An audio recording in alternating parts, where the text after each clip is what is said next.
Más allá de los peces, el mar se quedó solo. Las raíces habían asistido al entierro de los cometas en la planicie inmensa de lo que ya no tiene sangre y estaban fatigadas y sin sueño. Imposible prever el asalto, evitarlo. Cayendo las hojas y brincando los peces, se acortó el ritmo de la respiración vegetal y se enfrió la savia al entrar en contacto con la sangre helada de los asaltantes elásticos. Un río de pájaros desembocaba en cada fruta. Los peces amanecieron en la mirada de las ramas luminosas. Las raíces seguían despiertas bajo la tierra.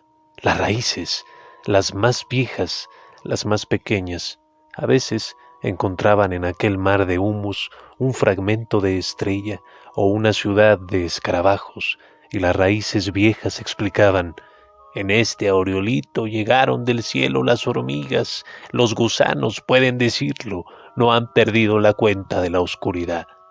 Juan Pollé buscó bajo las hojas el brazo que le faltaba, se lo acababan de quitar, y qué cosquilla pasarse los movimientos al cristalino brazo de la cerbatana. El temblor lo despertó medio soterrado, aturdido por el olor de la noche. Pensó restregarse las narices con el brazo mano que le faltaba. Dijo, y se pasó el movimiento al otro brazo, al cristalino brazo de la cerbatana.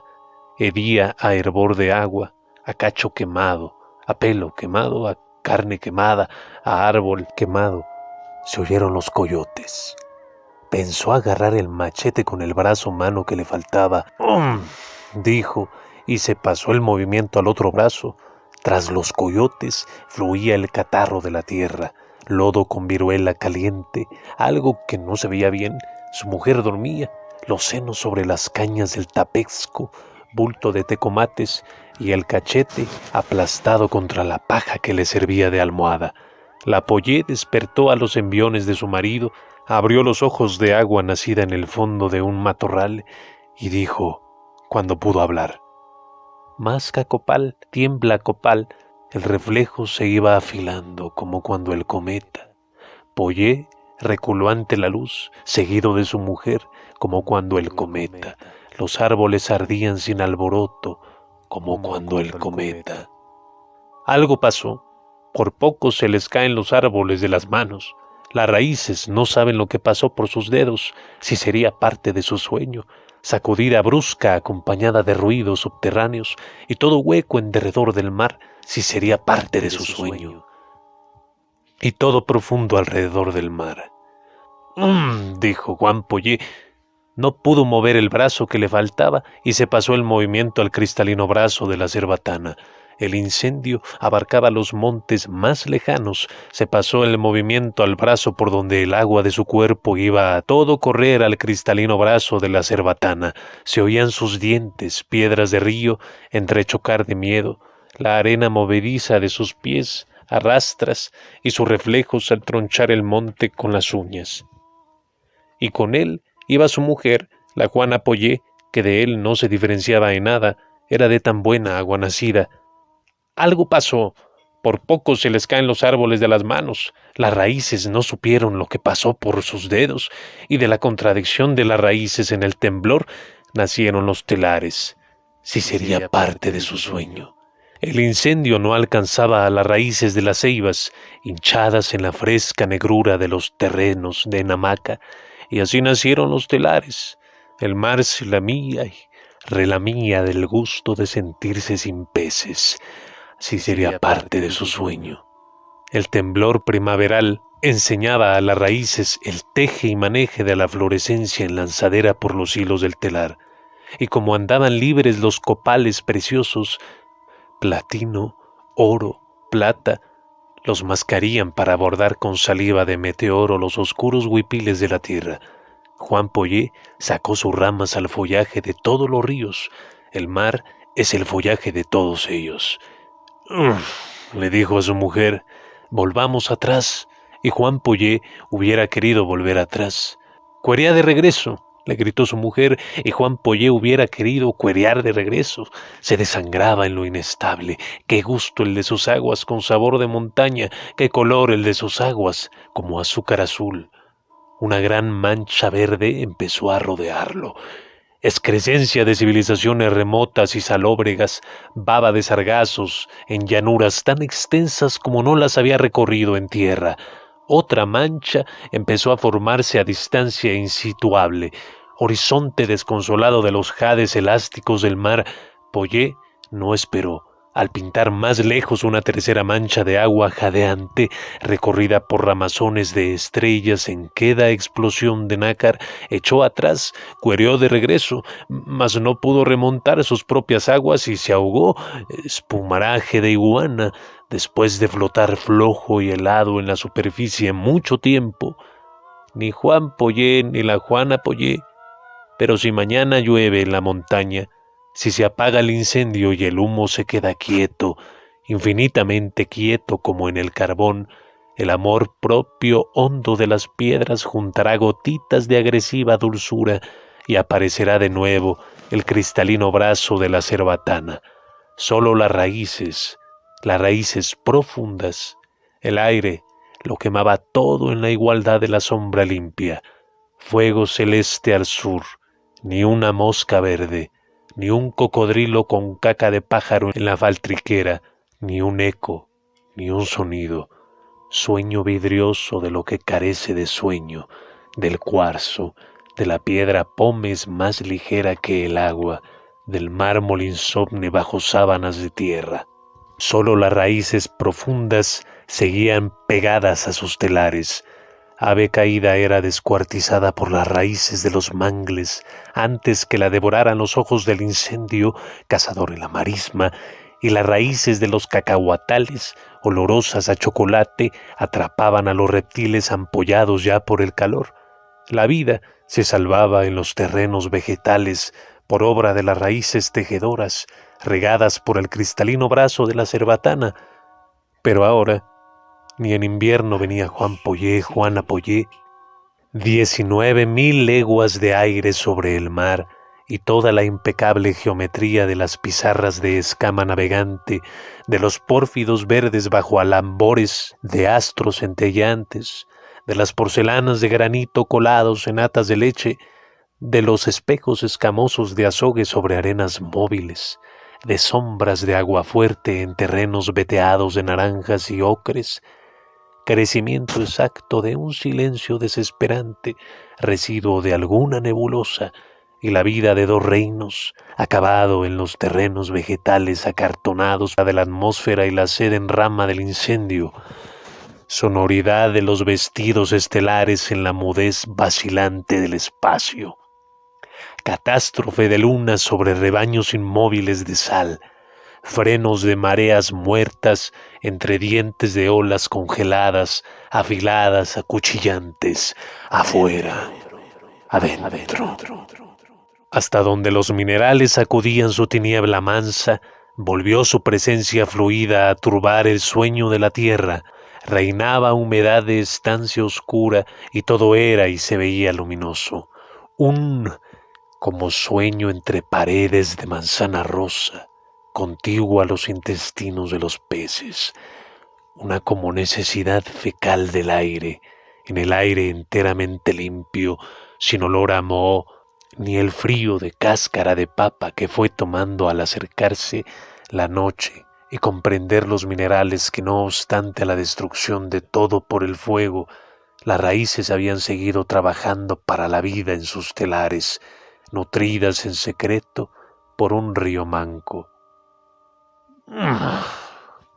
Dijo Juan Poyet, una montaña se le vino encima y por defenderse con el brazo que le faltaba, perdió tiempo y ya fue de mover el otro brazo en el declive para escapar maltrecho. Pedazos de culebra macheteada, chayes de espejo, olor a lluvia en el mar. De no ser el instinto se queda allí tendido entre cerros que lo atacaban con espolones de piedras hablantes.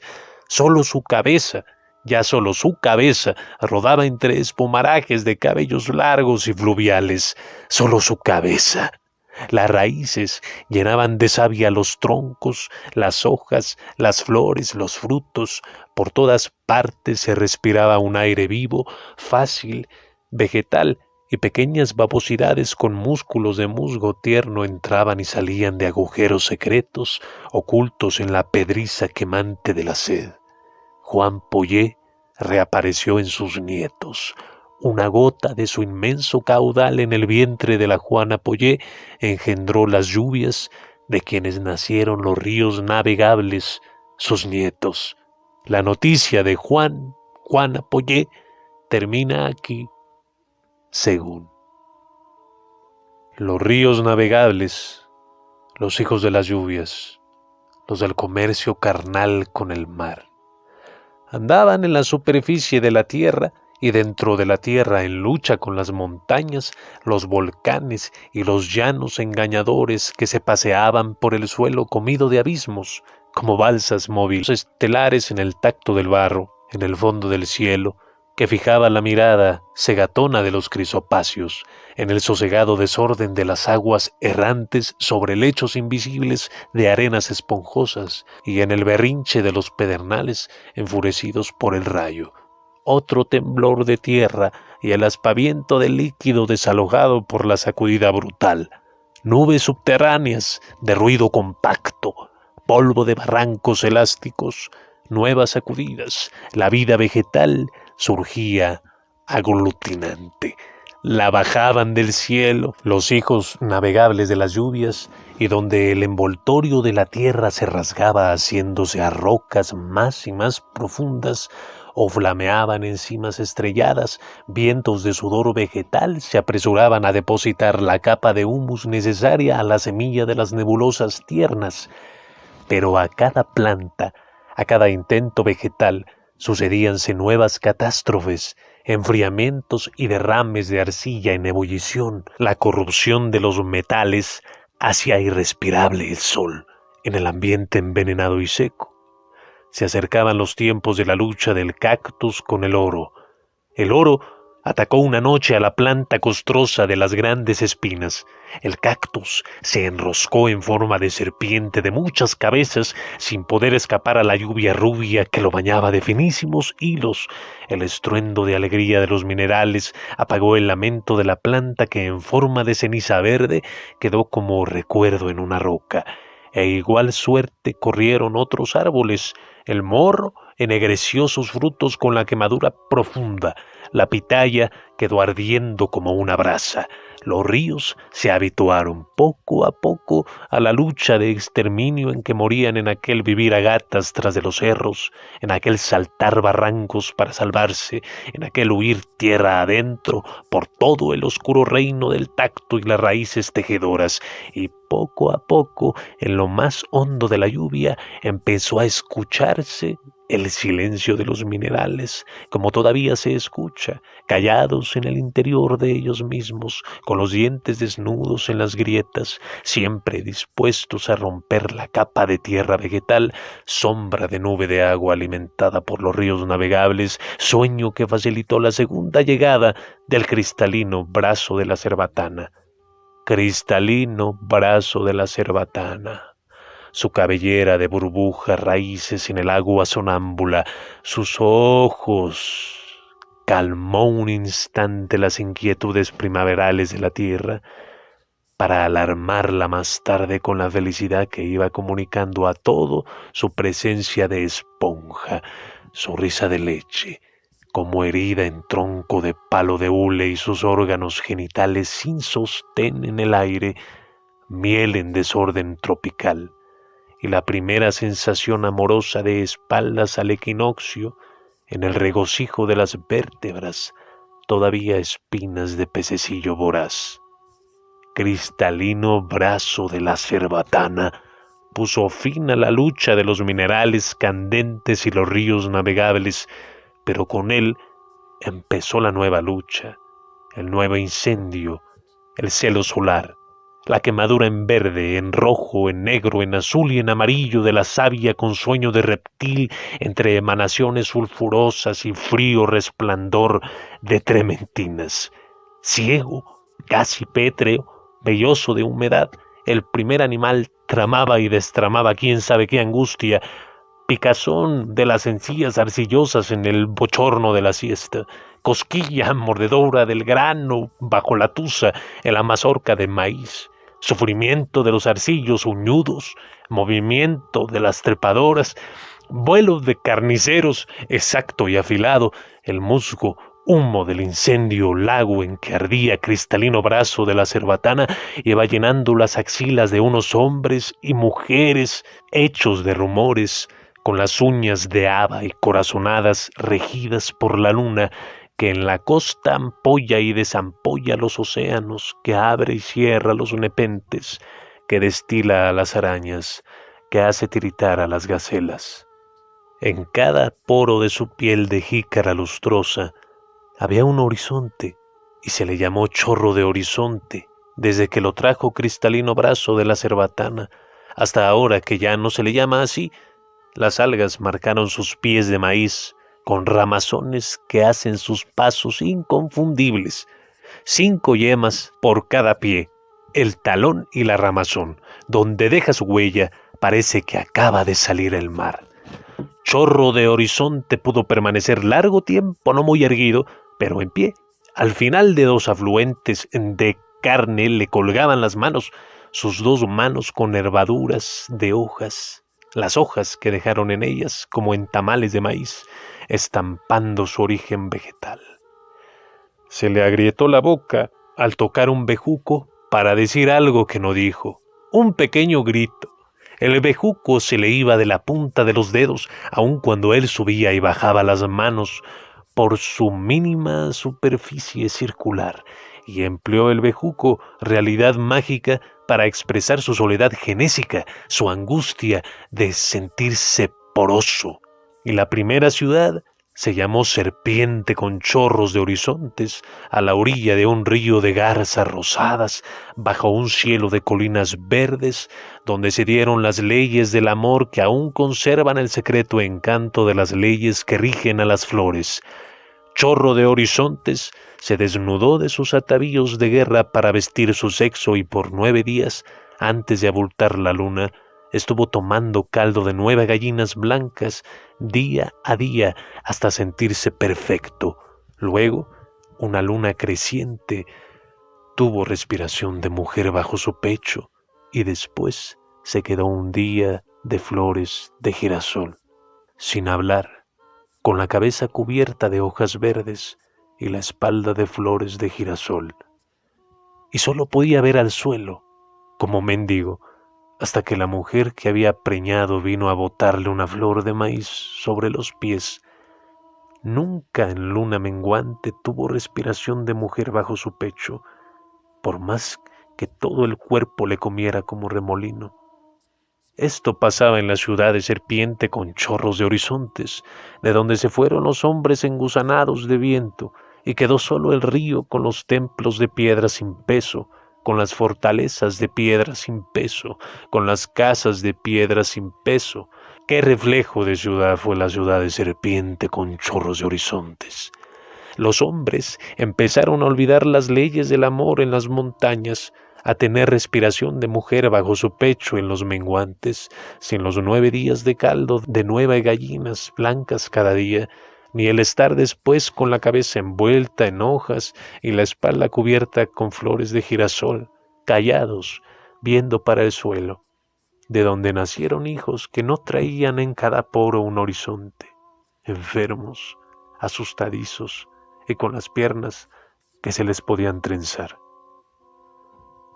El invierno podría la madera con que estos hombres de menguante construyeron su ciudad en la montaña. Seres babas que para hacerse temer aprendieron a esponjarse la cabeza con peinados sonoros, a pintarse la piel de amarillo con cáscara de palo de oro, los párpados de verde con hierbas, los labios de rojo con achiote, las uñas de negro con nige, los dientes de azul con jiquilite.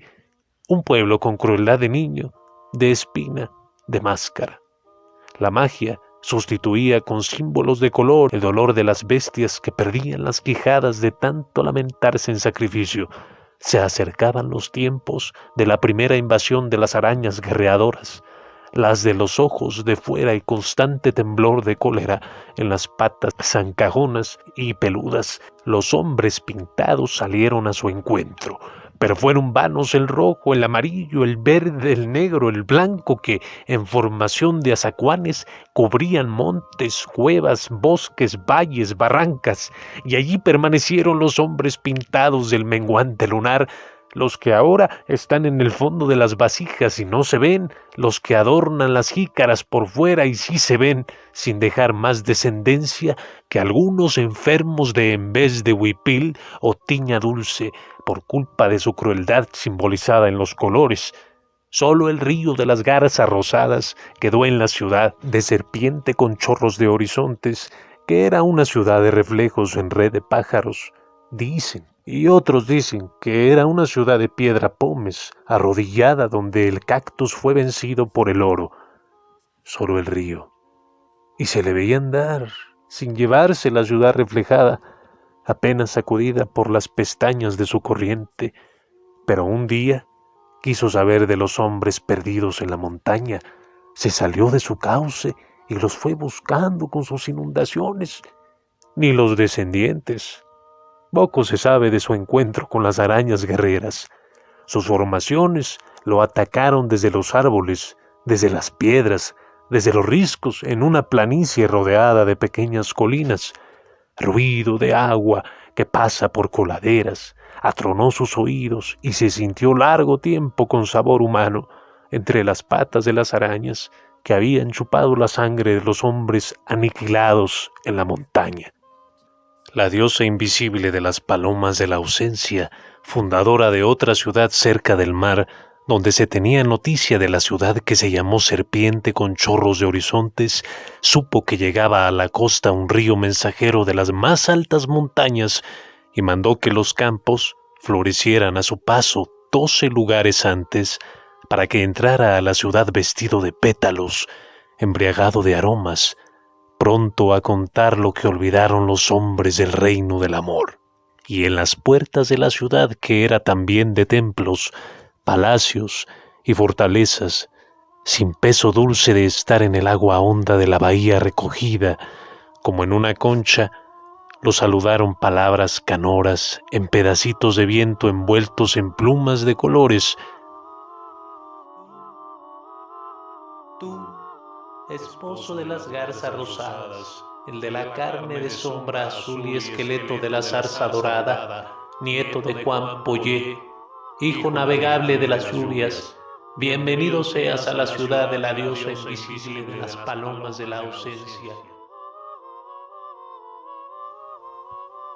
El río entró jugando con las arenas blancas de una playa que, como alfombra, habían tendido para él esa mañana los pájaros marinos.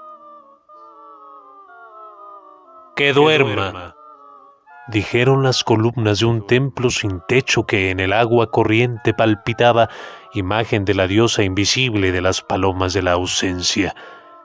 Que lo vele una doble fila de nubes sacerdotales, que no lo despierten los pájaros mañana, que no lo picoteen los pájaros mañana.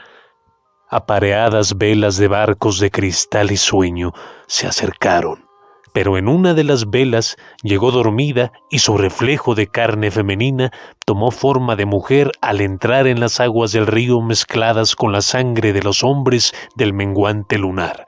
Esplendor luminoso y crujida de dientes frescos como granizo alrededor de los senos en miel, de las caderas en huidiza pendiente, del sexo isla de tierra rosada en la desembocadura frente al mar. Y así fue como hombres y mujeres, nacidos de menguante, poblaron la ciudad de la diosa invisible de las palomas de la ausencia. Del río oscuro salían las arañas. Una erupción volcánica de chorchas anunció el aparecimiento de saliva de espejo, el guacamayo. Empezó entonces la vida de los hombres contra la corriente, reflejo realidad de pueblos que emigraban de la desembocadura a la montaña, y mantados por el azul del cielo, emigraban desde el azul del mar. Contra las puntas negras de los senos de las mujeres sacaban chispas al pedernal.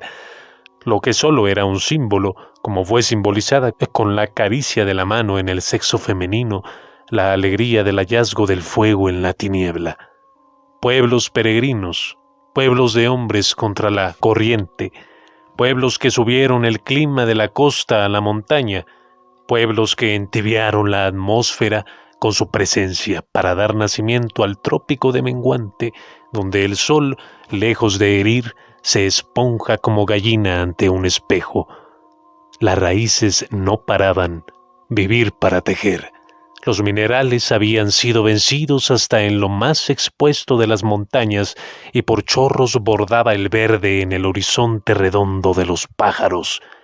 Se dictaron de nuevo las leyes del amor, obedecidas en la primera ciudad que se llamó Serpiente con chorros de horizontes y olvidadas en la montaña por los hombres que fueron aniquilados a pesar de sus pinturas, de su crueldad de niños, de sus máscaras con espinas de cactus.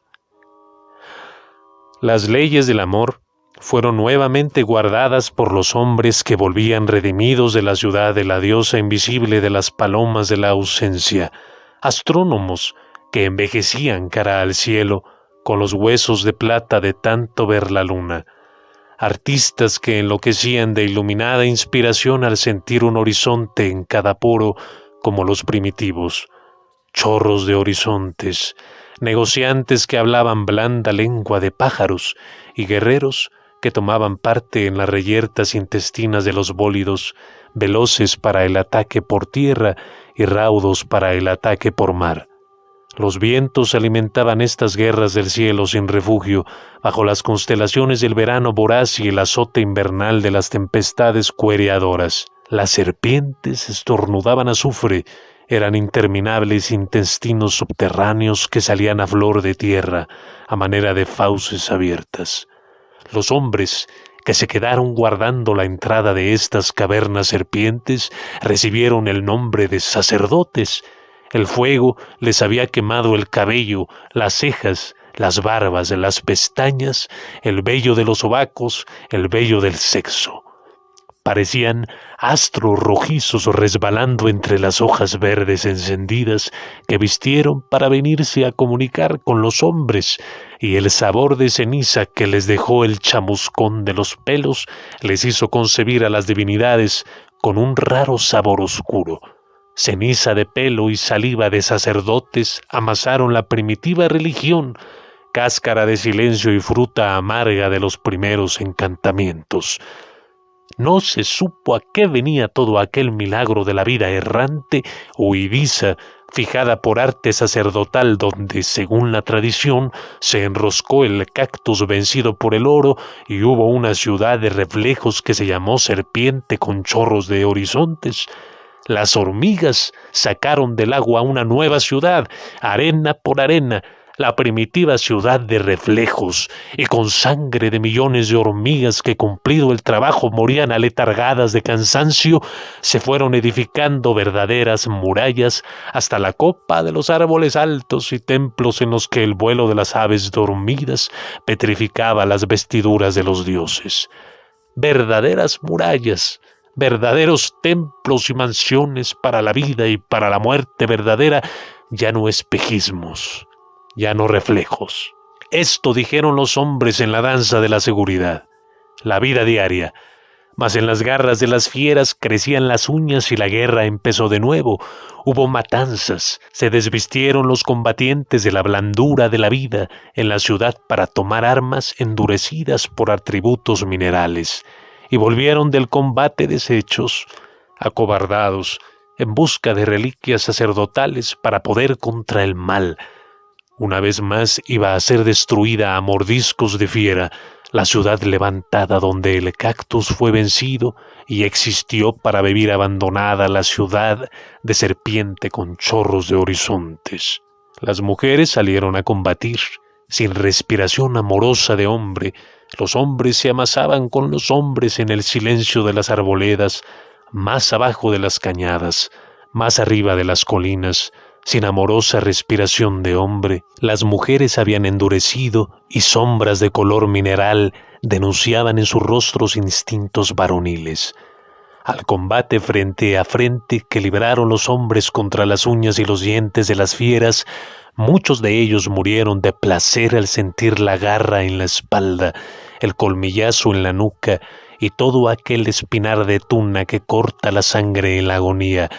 Iban al combate por el deseo de ser maltratados por lo único fuerte que había alrededor de la ciudad: los pumas, los jaguares, las dantas, los coyotes. Al combate frente a frente sucedió por parte de las mujeres el combate a salto de mata, a vuelta de encrucijada, y se oyó a las fieras esconder las uñas en la muerte y triturarse los dientes, heridas por venenosas oscuridades, y se vio querer volver en sí a los dorados pumas, en sí, en su vida, en su ciencia, en su sangre, en su pelo de seda, en su sabor de saliva dulce goteada por onzas entre los colmillos blancos, cada vez más blancos en las encías sanguinolentas, y se oyó vidriarse el aire entero, todo el aire de la tierra, con los ojos fijos de los jaguares heridos a mansalva en la parte sagrada de los animales machos, y a musgarse el quejido rencoroso de los coches de monte, y algunos tuertos, otros desorejados, y dolerse el bosque con los chillidos de los monos quejumbrosos. Por donde todo era oscuro regresaron las mujeres vencedoras de las fieras, luciendo como adornos las cabezas de los tigres a la luz leonada de las fogatas que encendió la ciudad para recibirlas en triunfo, y las pieles de los otros animales degollados por ellas. Las mujeres reinaron entonces sobre los hombres empleados en la fabricación de juguetes de barro, en el arreglo interior de las casas, en el suave quehacer de la comida condimentada y laboriosa por su escala de sabores, y en el lavado de la ropa, aparte de los que cantaban, ebrios de vino de jocote, para recortar del aire tibios sedenes, de los que adivinaban la suerte en los espumarajos del río, y de los que rascaban las plantas de los pies, los vientres o los alrededores de los pezones a las guerreras en reposo. Una cronología lenta, arena de cataclismo sacudida a través de las piedras que la viruela de las inscripciones iba corrompiendo como la baba del invierno, había corrompido las maderas que guardaban los fastos de la cronología de los hombres pintados, hacía olvidar a los habitantes lo que en verdad eran: creación ficticia, ocio de los dioses, y les daba pie para sentirse inmortales.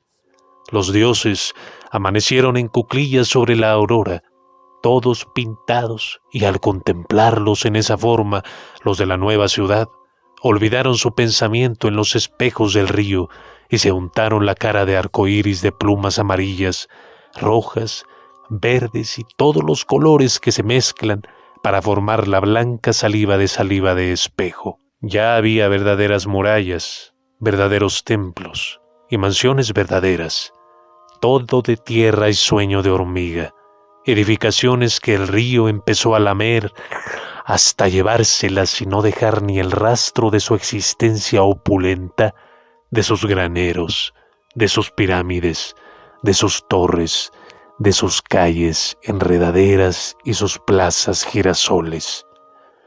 Cuántas lenguas de río lamieron la ciudad hasta llevársela, poco a poco, perdida su consistencia, ablandándose como un sueño, y se deshizo en el agua, igual que las primitivas ciudades de reflejos. Esta fue la ciudad de gran saliva de espejo, el Guacamayo. La vegetación avanzaba, no se sentía su movimiento, rumoroso y caliente andar de los frijolares, de los ayotales, de las plantas rastreadoras, de las filas de chinches doradas, de las hormigas arrieras, de los altamontes con alas de agua. La vegetación avanzaba. Los animales, ahogados por su presencia compacta, saltaban de árbol en árbol sin alcanzar a ver en el horizonte un sitio en el que la tierra se deshiciera de aquella oscuridad verde, caliente, pegajosa. Llovía torrencialmente.